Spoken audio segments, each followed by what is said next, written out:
Yeah, so who are we? We do pescatarian. Like, what type of food that we eat? We're pescatarian. We're pescatarian. You know what pescatarian is? Let's explain. She's gotten me up. Pescatarian is when you eat the only animal protein that you'll eat, or just animal period, is fish, seafood. And why we chose that? Crazy seafood Well, house. I don't know why she chose it. Okay, why did you? I chose it because I wanted to get off meat. A lot of it had to do with the information that Evie gave me, but I had also been thinking for a long time, the way that they treat the animals beforehand, it's cruel and inhumane. It is also disgusting, filthy. Smells. Who knows what the regulations really are, how closely they're watching, especially during the previous presidential administration. And, you know, what they do to the cows, the pigs, the chickens, the three animals that I mostly ate, is just awful. Unbelievable. And filthy. And you're putting all of that fear, In your pain, body. and filth into your body, eating it by eating a dead corpse all the time. And It was is just- a corpse. That's one of the reasons I stopped, because you never know the stage of the decomposition of the body before it gets to your plate. It never says, hey, this chicken died like a week ago. The chicken that you're eating could be dead like a year ago, that was sitting in the freezer like for a long time. They defrost and they cut into They just breast. take the little chicks and just throw them in a big blender while they're alive. It's absolutely disgusting. incorrigible. She knew somebody who ate, what was it, pork at a little Chinese spot, or, you know, Asian cuisine, I don't know. Anyways, they ate it at this restaurant, and then he had some kind of bowel infection. It could have killed him because the meat was so old and dead that it caused him some serious health problems. It was a real close call. You don't know what you're getting with meat. So that's why I think ultimately I'd like to be fully vegan or vegetarian. I got to look into exactly what each one entails. Exactly. What I'm willing to give up. But you want to get away from eating the animals. Because even the fish, they farm them. They're all just swimming around next to each other, and it's disgusting. Well, let me say something. Let's say why. But you gotta decide where you get the stuff from. You gotta know your sources. Exactly. But like the kind of similar to Dante, my experience is I stopped eating meat because, well, number one, I will tell you the real reason. Before the animal compassion. So I'm Brazilian Italian. As you guys know, Brazilians eat so much meat. Steakhouse is part of the culture. My dad is the barbecue guy of the family, and we'll go to fancy barbecue restaurants as a way to kind of elevate ourselves. So think about someone that grew up with a lot of meat. Think about someone from Texas.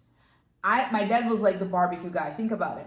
But the reason is like I never really associated the meat that I was eating to the animal. I for some reason I create this dissociation of animal and the meat, I and think in my mind we're raised. you just think automatically you come into the world and they're just like, it's a slice of this. Here's it's a steak. It's a steak. It comes in this little cute package with plastic, smells weird, has blood, but they put so much seasoning into it that you kind of eat it, you kind of like it. But can I say something? It tastes good. No, it doesn't taste good, because like the thing is, the reason it tastes good is because the seasoning. Because if we put the same seasoning that we put in our vegetables or in our fish, it tastes as good, even better, even like the Beyond Meat. Of course. The Beyond Meat is a great replacement for Taco Tuesday or for even a jambalaya or chili. Like, it's not about what you're eating. It's about the seasoning. And I noticed that once I transfer whatever I used to do for my meat to my Beyond Meat or for my vegetables, I start eating the vegetables like an animal. I'll be like, oh, this is delicious. This tastes amazing. It's because of the whole, like, the seasoning. Because if you just eat meat by itself, it tastes like corpus. It tastes like when you have a cut in your finger and you put your lick and you're like, this tastes like the cow. Yeah. This tastes like the cow. Because, like, you know, like, especially women, we experience blood all the time during our periods and stuff. We know what blood tastes like. Okay, you cut your mouth, we know it tastes like our blood. And we're just putting seasoning in that and eating that corpus. Okay, number one reason I stopped eating meat. Because I used to feel sluggish after eating meat. I noticed working back in the day, working in tech, I would eat a lunch and order like a pad thai with beef. And every time I eat the pad thai with beef, I would feel like super tired after. And it didn't matter how much coffee I would drink. I felt like I need a nap. And it was horrible. I couldn't do that in tech. I had to work. I had to caffeinate myself to work so I won't get fired. And I remember it was like a whole torture. And I always felt kind of like bulky. Like I always felt my stomach never looked flat. Yeah. Didn't matter how much exercise I did. Didn't matter what I did. I never had a flat stomach. I cut alcohol. And I was like, I don't know what's going on. And I saw like this weird, crazy girl on YouTube called Freely the Banana Girl. Have you heard about that one? Like only bananas? Never. Okay, I didn't follow that diet at all because I was like, this girl is crazy. But it was funny. She was kind of like a bully online. She followed all the YouTubers. It was kind of like a cool drama and all about Sorry, just getting more oxygen. No, but I'm just saying that I was like, okay, and all the hot chicks that I saw online that I want to have their bodies, Yeah. they were vegan. Right. So I was like, you know what? Maybe I should just try and I'll see how I feel. The first week was brutal. I was like, oh my God, this is horrible. And then the second week, I just start feeling brighter, lighter, not tired. Yeah. It's like I completely changed. It's like I got a drug. It's like I got addicted of not having meat because it just feels so good to not have meat. And the time that I broke the diet right in the beginning, like years ago, 7 years ago, I broke the diet a little bit here and there, and I felt horrible again immediately. Kind of like when you feel like when you do something bad for Right. you. But anyway, I've had that experience too, where, on the occasions as I've transitioned off of meat and other shitty foods, when you do have it at a random time, you feel really bad. And then you realize you just felt really bad for a long period of time in your life. And a lot of it probably had to do with what you were eating. Exactly. But you didn't know the difference because after a while you just get conditioned feeling like shit. yeah. Also, another big reason to get off this meat, seems like everyone is dropping dead from colon cancer these days. Oh my God. And Everybody has colon cancer. I'm not going to say it's the only cause, but it could definitely be a contributing factor. So if you don't want to die from your ass, Or your heart attack. get rid of that meat. Yeah, and okay, so number one was kind of like just kind of superficial reasons. I wanted to look hot. Number two, I start feeling brighter. Number three, Netflix start coming up with all the documentaries you can imagine about animals being badly treated. Yeah. So then is when I saw for the first time the farming industry, all those like documentaries. Remember when Netflix just came with like 8 of them? Yeah. I think it was like, I don't know, 2011 or something. And I was just like watching and I was like, I couldn't even believe the way animals were treated. I was just like, oh my God, this is horrible. And I don't want to go into details because if I really go into details, I'm going to cry because I love animals. I have a little dog. We have a little dog called Mocha, a little fat chihuahua. So he'll make an appearance Sometime. at a later date. Yeah, he's being babysat. Right Still now. negotiating with his agent. We don't know his price, how much it's gonna cost, but we'll figure out. But he's hilarious, by the way. Anyway, so I couldn't even imagine. So then I start creating the associations like, this is an animal. This is we're eating a piece of an animal. So it's so weird that I have to kind of. Once you cross that bridge of looking at it and Humanizing. realizing, yeah, this is an animal that I'm eating, it's hard to go back.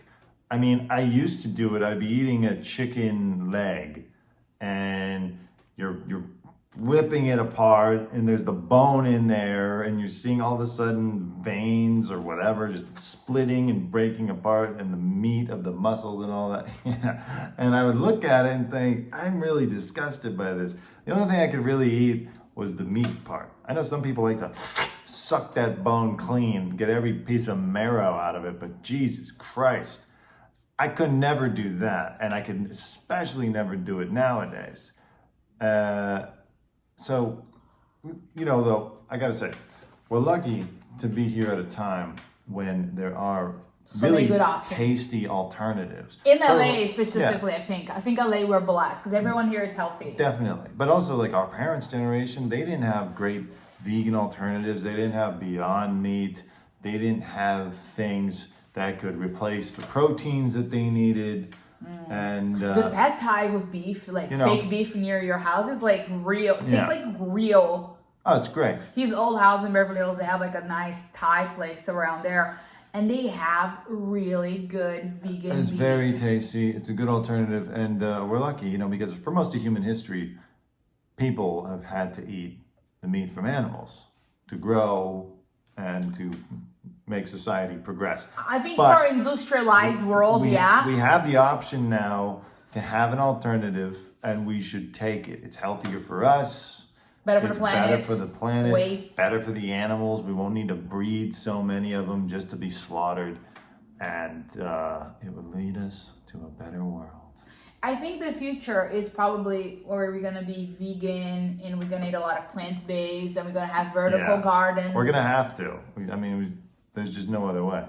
Because I think agriculture in general, I think it's gonna kind of go down because the amount of land that you need to grow things, and I think the world is gonna be so populated that you're not gonna have the amount of land that you need to kind of have that. And I think a lot of people are gonna spread from the big centers and costly living like LA or Seattle or New York to like small, like the Kentuckys or the farm towns. Is gonna be populated. It's gonna become cities, and with that, I think people are gonna have to develop, like for example, an apartment complex. I when I was younger, I was like really into eco development of city sustainability. I still love that. I remember like there was like a model of like what a perfect building would look like, and I was kind of thinking right now here we live in a beautiful building, it has pools, have gyms, and has a parking garage where your car don't get sprayed, it's protected, and it's beautiful space. I think in the future, the top floor of the building, it's gonna be a garden where people are gonna be kind of like we have gardens in the neighborhood, but people are gonna have the apartment unit that you have is gonna have a little area for you to grow your vegetables. Yeah. Because I think the vegetables are gonna be costing so much money in the store because it's gonna be so hard to produce them. The stores will only supply us with highly processed foods or foods that are kind of like still kind of. Well, here's the thing, though. It sounds great. But I think we have to grow. I don't think we're going to be able to. First of all, a lot of people aren't going to have time to tend to a garden. You know, Oh, but you're going to work all day. Let me tell you something. When I had a vertical. Then how much food is that really going to produce? With the American appetite is so huge. We're so hungry all day long. I think it's because you could go through your entire month's tomato crop in one evening.